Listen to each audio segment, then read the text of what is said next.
नमस्कार दोस्तों, welcome to next page education. मैं हूं संजय और इस वीडियो में आज हम जानेंगे आज के करंट अफेयर्स। सरकार ने जॉनसन एंड जॉनसन की कोविड-19 की एक ही खुराक वाली वैक्सीन को देश में आपातकालीन उपयोग के लिए मंजूरी दे दी है। सामाजिक न्याय और अधिकारिता मंत्री डॉक्टर वीरेंद्र कुमार ने पीएम दक्ष पोर्टल मोबाइल एप्लीकेशन लॉन्च की। जम्मू कश्मीर के उपराज्यपाल मनोज सिन्हा ने श्रीनगर के बाहरी इलाकों में पंथा चौक पर श्री अमरनाथ जी श्राइन बोर्ड के कार्यालय सह यात्री निवास की आधारशिला रखी। एक ऐतिहासिक कदम में केंद्र शासित प्रदेश जम्मू कश्मीर के सरकारी स्कूलों के नाम अब सेना, पुलिस और सीआरपीएफ के शहीदों के नाम पर रखे जाएंगे। इजराइल के प्रधानमंत्री नफ्ताली बेनेट ने सेना के दिग्गज माइकल हजरेक को अमेरिका में देश का राजदूत नियुक्त किया है। लुइस क्विंटन मोएट हेंसी के अध्यक्ष बर्नार्ड एर्नोल्ड अमेजन के संस्थापक जेफ बेजोस को पिछाड़कर दुनिया के सबसे अमीर व्यक्ति बन गए हैं। यूएस प्रेसिडेंट बिडेन ने प्रशासन से घोषणा की है कि वह कोरोना वायरस महामारी के कारण संघीय छात्र ऋण पर रोक को आखिरी बार 31 जनवरी 2022 तक बढ़ा रहे हैं। सेबी ने आईपीओ और एफपीओ के संदर्भ में प्रवर्तकों को शेयरधारिता के लिए लॉक इन जरूरतों में ढील देने का निर्णय लिया।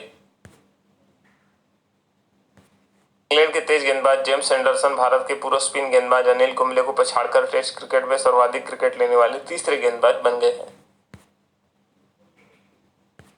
हरियाणा सरकार ने गुरुग्राम में पायलट प्रोजेक्ट के रूप में भारत का पहला ग्रीन एटीएम स्थापित किया है। नई स्थापित मशीन में 5 से 7 मिनट के समय में लगभग 70 किलोग्राम अनाज निकाल सकती है। बाहर राशन लेने के लिए लंबी कतारों में इंतजार करने वाले उपभोक्ताओं को एटीएम की सहायता से राहत मिली।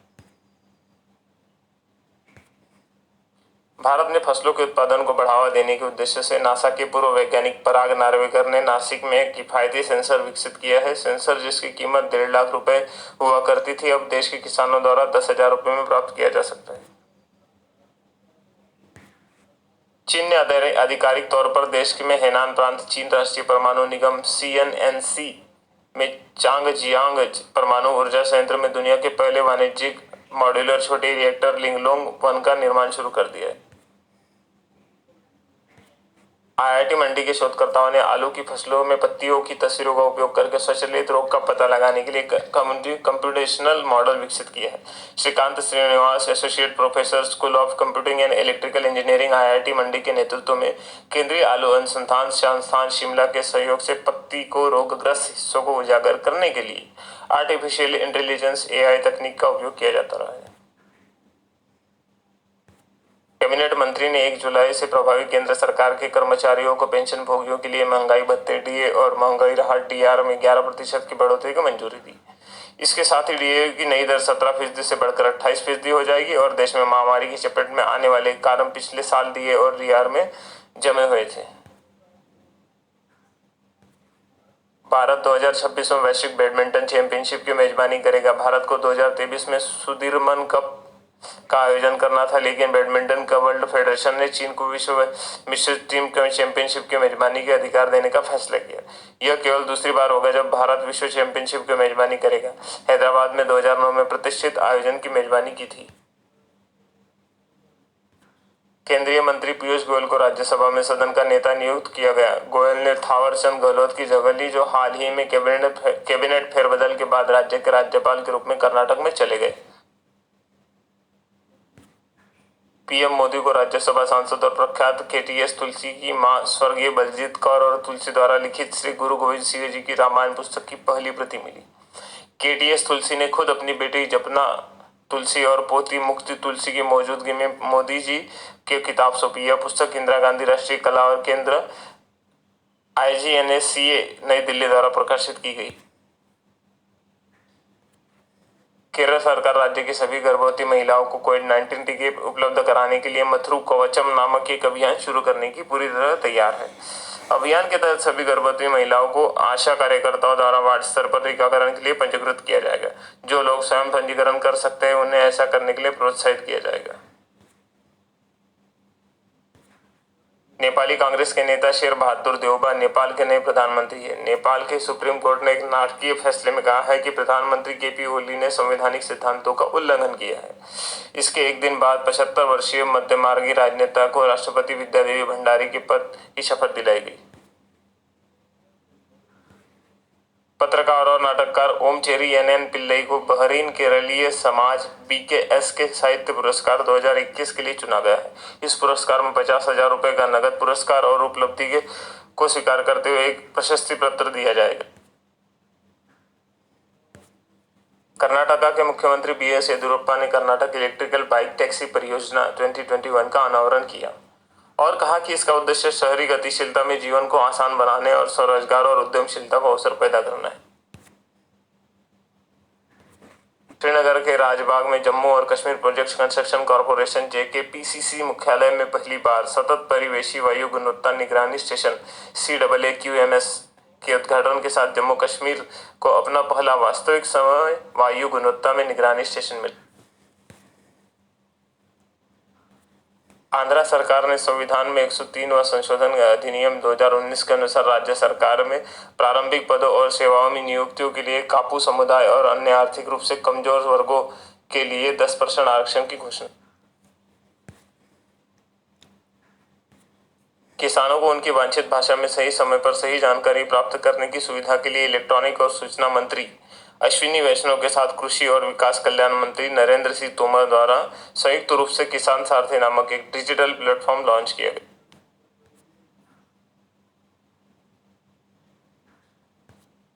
एक दशक से अधिक के लंबे इंतजार के बाद भारतीय नौसेना को अपने पहले दो MH-16R multi role helicopter MRH United States Navy से प्राप्त हुए हैं।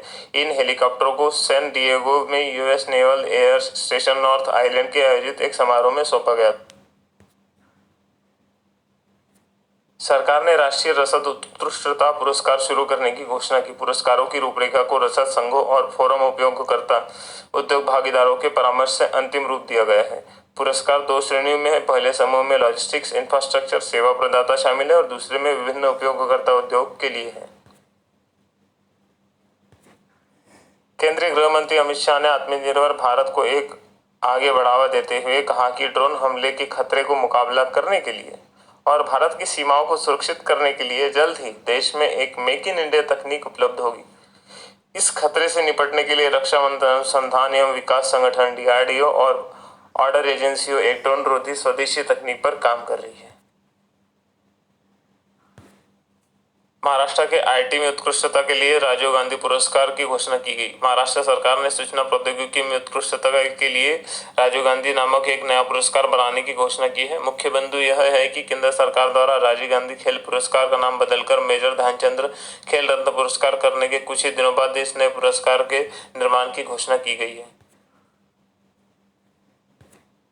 Forum of the election management bodies of south Asia की 11वीं बैठक का आयोजन।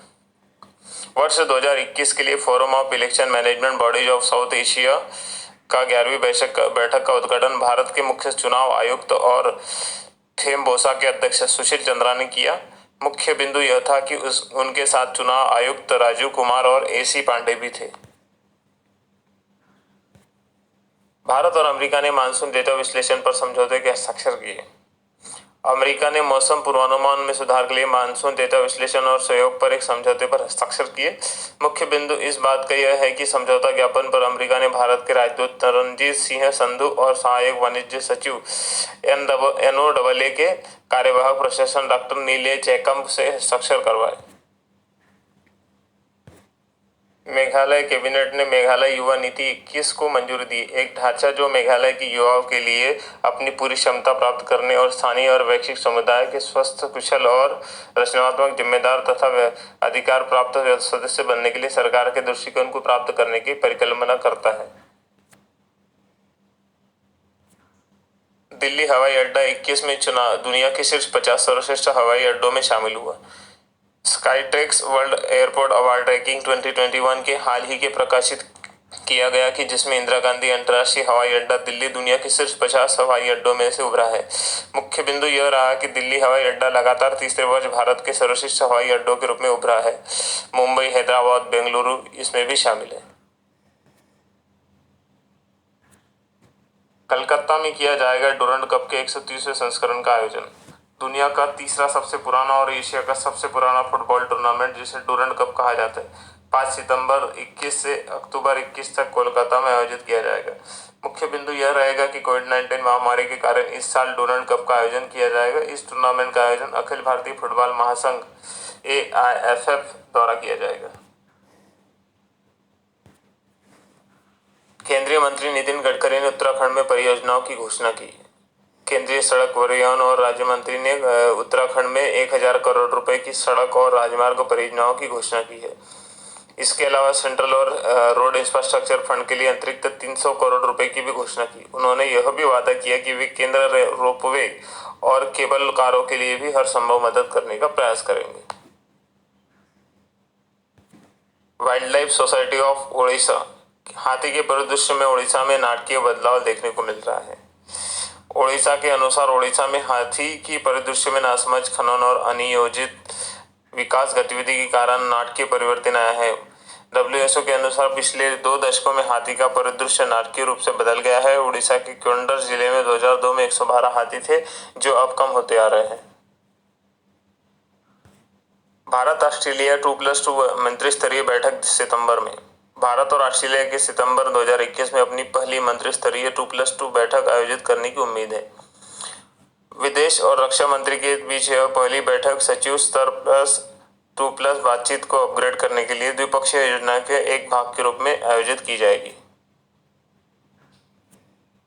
भारत का पहला वाटर प्लस सिटी। भारत के सबसे स्वच्छ शहर इंदौर को अब स्वच्छ सर्वेक्षण 2021 के तहत भारत का पहला वाटर प्लस सिटी घोषित किया गया है। इंदौर पूरे देश के लिए स्वच्छता के प्रति अपने दृढ़ संकल्प और समर्पण के लिए उदाहरण बन गया है। इंदौर शहर को केंद्र सरकार ने यह प्रमाणीकरण 11 अगस्त 2021 को मिला था। चंद्रयान 2 ने चांद पर पानी के अणुओं की मौजूदगी का पता लगाया है।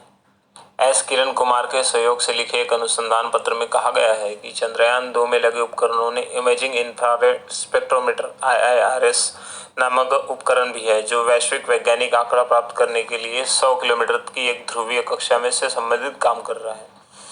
दरअसल करंट साइंस मैगजीन प्रकाशित रिपोर्ट में कहा गया है कि IIRS से मिली शुरुआती डेटा से चंद्रमा पर 29 डिग्री उत्तरी और 62 डिग्री उत्तरी अक्षांश के बीच व्यापक जलयोजन और अमिश्रित हाइड्रोक्सिल OH और पानी H2O के अणुओं की मौजूदगी स्पष्ट रूप से दिखाई देती है। इसरो मिशन फेल E03OS एक अत्याधुनिक फुर्तीली अर्थ ऑब्जर्वेशन सैटेलाइट है, जिसे GSLV F10 द्वारा जियो सिंक्रोनल ट्रांसफर ऑर्बिट में रखा जाना था।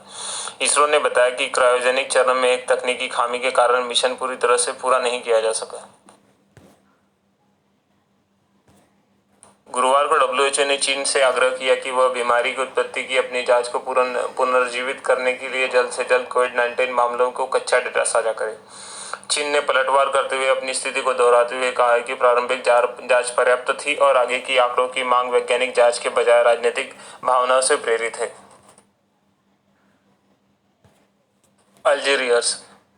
उत्तरी अल्जीरिया में जंगलों में लगी आग के कारण अब तक करीब 65 लोगों के मारे जाने की खबर है। देश की सरकार ने आग के कारण हो रहे नुकसान पर नियंत्रण पाने के लिए सेना को तैनात किया है। अब तक 28 सैनिकों की मौत हो चुकी है, वहीं 12 गंभीर रूप से घायल है। वाशिंगटन अमेरिका ने एक दशक में अधिक विविधता और अधिक शहरी हो गया है और गैर हिस्पैनिक श्वेत आबादी पहली बार रिकॉर्ड पर गिर गई है।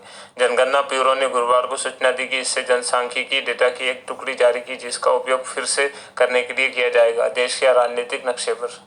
नए आंकड़ों ने अब तक का सबसे विस्तृत चित्र पेश किया है, जिसमें बताया गया है कि 2010 के बाद से देश में कैसे हालात बदले और वे गहरे राष्ट्रीय विभाजन और मतदान के अधिकारों पर लड़ाई के समय प्रतिनिधित्व पर एक तीव्र पक्षपातपूर्ण लड़ाई शुरू करने के लिए निश्चित है। जनसंख्या 2022 के चुनाव में सदन में नियंत्रण के निर्धारित करने के लिए मदद कर सकती है और आने वाले वर्षों के लिए चुनावी बढ़त प्रदान कर सकती है। डेटा यह भी आकार देता है कि वार्षिक संघीय खर्च में $1.5 ट्रिलियन कैसे वितरित किया जाना है। जानकारी अच्छी लगी हो तो वीडियो को लाइक और शेयर करें, चैनल को सब्सक्राइब करें। हम ऐसे ही रोचक जानकारी आपके लिए लाते रहेंगे। Thank you for watching.